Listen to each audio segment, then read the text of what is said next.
Sister Girl Tuesday, back at it again with another video. And in this week's video, I have been challenging myself to make something that I've been craving. So I wanted to know, is it possible to make your own DIY Thin Mints with just a couple of ingredients? And the answer is yes.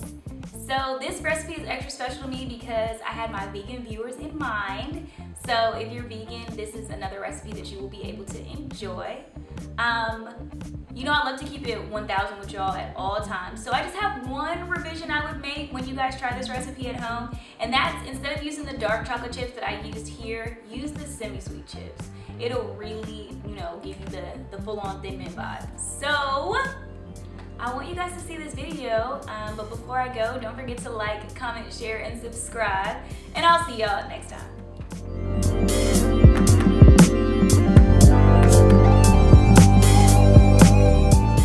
First thing you're gonna do is take your vegan chocolate chips. I'm using the Enjoy Life brand that I've used in my vegan brownie recipe. I'm gonna take a half a cup of those chips into a microwave safe bowl, and to it I'm gonna add some coconut oil, or you can use vegetable shortening. And I'm putting a half tablespoon in there, put it in the microwave at 10-second increments so I don't scorch the chocolate. And your consistency should look something like this.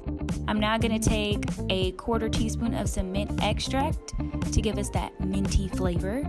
I add that into the chocolate, I give it a stir, and then I take my crackers, and I'm just using a skewer or 2 skewers to coat the cracker, and then I'm putting them on a parchment paper lined cookie sheet before I pop them in my freezer to set and chill.